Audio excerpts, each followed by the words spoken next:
The newsday continues here on One News Now. I'm Riza Diaz. The province of Palawan held a plebiscite to decide on the proposal to split the province into three. Let's get the latest on the ground. We have Dale De Vera live from Puerto Princesa. Dale, are all the ballot boxes in for canvassing already? Risa, the Provincial Board of Canvassers or PBOC is set to reconvene this afternoon as certificates of canvass continue to come in.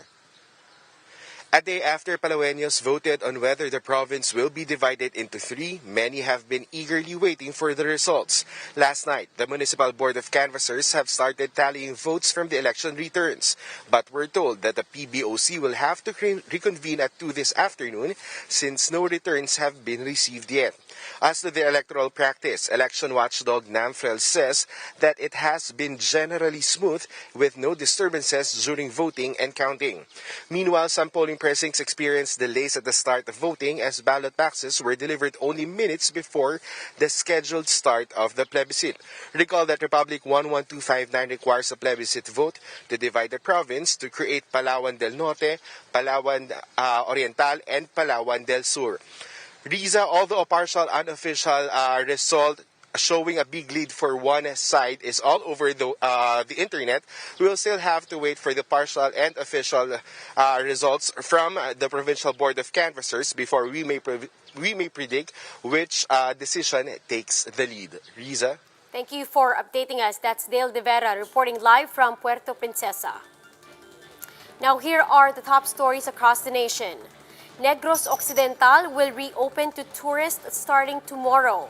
All visitors must present a negative swab test result taken within 72 hours of travel, as well as an S-Pass and Stay Safe registration.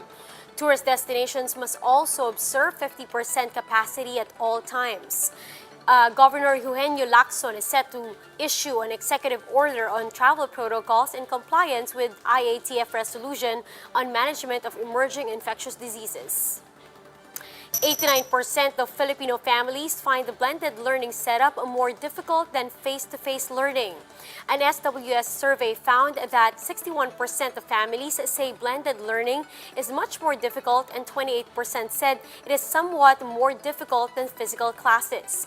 Less than half also said their expenses were lower under the current setup, while 37% said it was higher. The survey also found that 60% of adults allot more time in guiding their children under the blended learning setup compared to physical classes, compared to only 28% who said they are giving less time now. Vice President Leni Robredo says PNP Chief Debo Sinas should not be excused for breaching protocols the second time around. This after the local government of Oriental Mindoro revealed that he did not go through the health screening when he visited the province.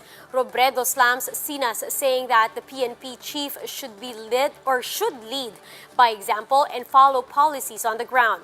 The vice president is also asking the public to trust the expertise and experience of their mayors after several Metro Manila imposed a uniformed curfew. This move has been criticized by many people for supposedly being useless. Now, as the country records another record high daily infections, LGUs have imposed granular lockdowns to curb the transmission of the virus. So what else should the government do? To answer that, we have with us health reform advocate Dr. Tony Liachon. Doc, good afternoon. Hi, good afternoon. Good afternoon to your televiewers. Doc, what other measures should the government take to prevent the spread of COVID-19? I think the main question right now is that how do we slow down the virus? And this would be a very tough question to answer, considering that we are celebrating the anniversary of the imposition of the enhanced community quarantine last year. And knowing that the inflation rate is high and we have at the present 5,000 cases, and we have the threat of new variants in the country, and the reproduction number is high.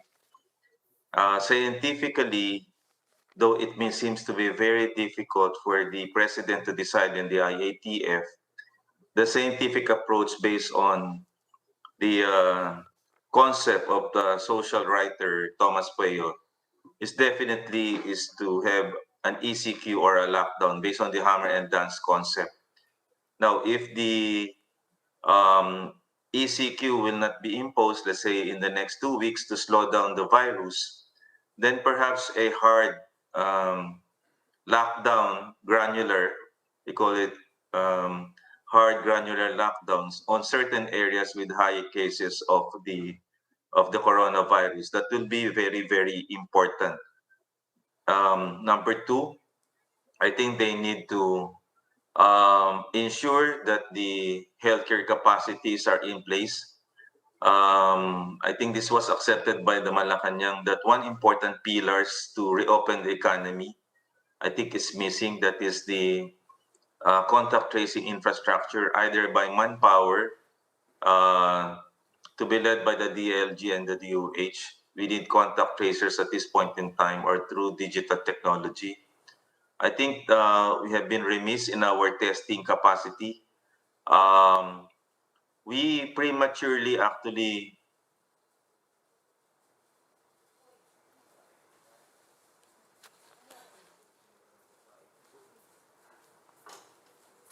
All right, we'll fix our connection with Dr. Tony and circle back into that story. We'll be back with more stories after the break. Keep it here on One News.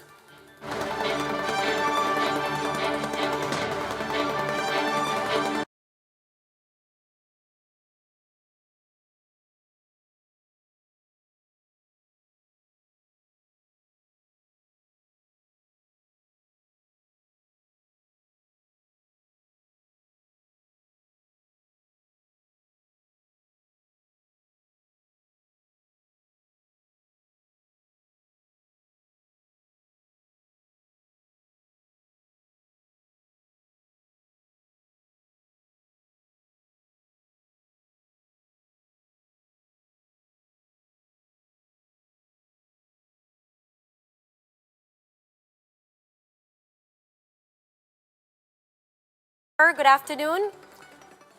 Hi, good afternoon. I hope we Hi, have a better Risa. connection. Yes. Sir, you were saying about granular or harder granular lockdowns. Do you suggest the IATF revisit or revise some of the protocols? Well, I think the textbook approach is basically to have an ECQ, but this would be difficult considering the increase in our inflation rate, and we have suffered so much economically.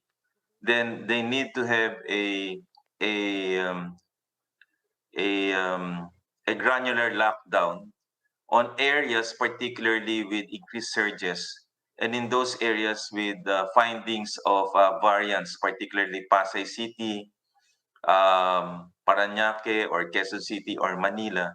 I think we need to revisit the way we're doing things right now. Because the other thing aside from this is our reproduction number is high and the variants are actually increasing, and we need to have a faster release of results of the variants so that we can actually adequately address.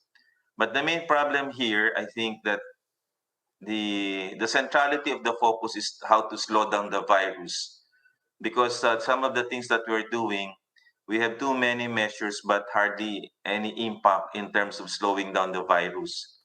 I think, though painful as it seems, um, a hard lockdown like an ECQ, enhanced community quarantine, would be in order in the next 2 weeks in order to slow down the virus, and then allow the vaccination program to reel in, which is important. I think this is being done in other countries. While you have increase in the number of cases, they are trying right now to speed up also on their vaccination program so that they will achieve the herd immunity and end the pandemic.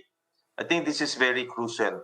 And if we cannot do, of course, a national capital region ECQ, then we will have a voluntary ECQ, meaning to say the mental attitude of the Filipinos right now is not to go on travels or go out of the house, or they should stay home.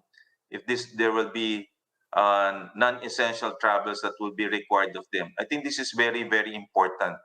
And we have to follow the rules of the law and maintain the minimum health standards.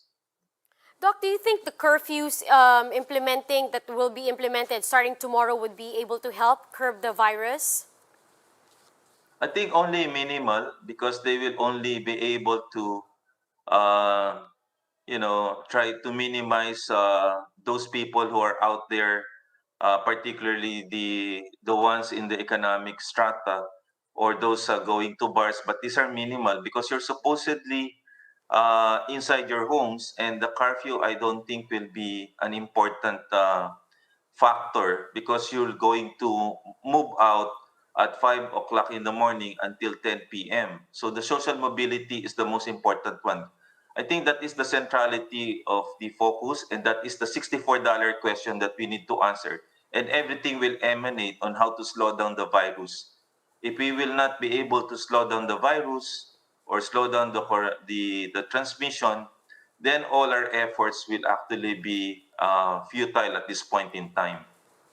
Doc, do you see hospitals reaching full capacity in the next coming weeks? Yes, right now there's a report that 13 of the 148 are actually full right now. But coming from my medical colleagues, though not officially, they have declared full capacity already. I have many friends, classmates whom I asked already, and they're full capacity right now. So I think in the next 1 week or so, we will see an overwhelmed healthcare system, and that will be dangerous in the absence or limited supply of vaccines to protect our healthcare workers. And again, Doc, based on the numbers, you recommend placing Metro Manila and other provinces under a stricter quarantine classification, correct? Right. That's my recommendation based on my post on the Twitter and Facebook. Painful as it seems, I think an ECQ is the one that we should do. Just like when we had July August surge at that time, the president actually shifted from GCQ to MECQ. The president can do either an MECQ or an ECQ, but a granular lockdown may not be effective, since social mobility will still be an important factor. Plus, there's a different variable right now into the equation. We have many variants right now which would increase the transmissibility. If you notice, last July and August, it was a slower surge. It may be secondary to delay reporting. But right now, you can see, if the president did not veto the recommendation of the IATF, putting us on MGCQ, in just 4 days, we registered 3,000 cases, and right now it's about 5,000. And the epidemic curve is right now on a steeper rise right now, and the reproduction number is up to 1.88. And we expect by the end of the month we might be hitting 7,000 to 8,000 if the current situation is not controlled. Thank you for joining us this afternoon, Dr. Tony Leachon. Now on to the biggest stories in the world. Pope Francis will lead a mass today at the Vatican in celebration of the 500th year of Christianity in the Philippines. The mass is scheduled at 10 o'clock in the morning Rome time, that's 5 p.m. Manila time. It will be held at the St. Peter's Basilica in Rome and may be watched live via CBCP's Facebook page. Italy will be under another lockdown on Easter weekend amid a steady rise in COVID-19 cases. Recall that Italy was the first Western country to be severely hit by the pandemic. This week, the country saw a rise of 10% in new cases compared to the week before. Government authorities hope that this will be the last lockdown for the country. In Brazil, police broke up an illegal party with nearly 600 people in Sao Paulo nightclub due to a non-compliance of social distancing rules. As Brazil records 12,000 COVID-19 deaths over the past week, authorities broke down the door of the nightclub and found hundreds of young partygoers, few of them unmasked. One of the revelers even disagreed with the operation, saying that they pay taxes and know the risks that they may get sick. Now, over in Portugal, a small island called Corvo is close to reaching herd immunity against COVID-19, according to its only doctor.